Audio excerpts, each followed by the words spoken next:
கடலூர் மாவட்டம் பள்ளிப்பட்டு தாலுகாவைச் சேர்ந்த கலாம்பாக்கம் கிராமத்தில் வசித்து வருபவர் பழனி. இவரது மனைவி ரஜினி ஆகிய இருவரும் சொந்த வீட்டில் வசித்து வருகின்றனர். பழனி பத்திரப்பதிவு எழுத்தாளராக வேலை செய்து வருகிறார்.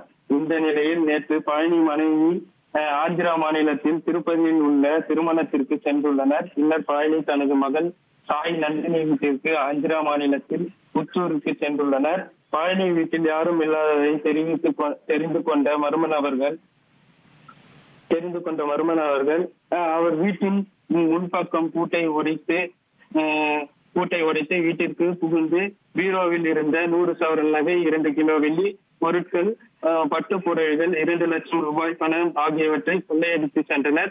மேலும் திருட்டில் ஈடுபட்டது மட்டுமில்லாமல் அவர் வீட்டில் இருந்து மது அருந்தி சென்றனர். இந்த நிலையில் காலை வீட்டில் கதவு உடைந்து இருப்பதை பார்த்து அக்கம் பக்கத்தினர் அவருக்கு தகவல் அளித்தனர். தகவலின் அடிப்படையில் பள்ளிப்பட்டு போலீசாருக்கு தகவல் தெரிவித்து மோப்ப நாய் உதவியுடன் கைரேகை நிபுணர்களுடன் அவர் வீட்டில் ஆய்வு செய்து வருகின்றனர். மேலும் கொள்ளையடித்தவர்கள் யார் என்று போலீசார் தீவிர விசாரணை மேற்கொண்டு வருகிறார்கள்.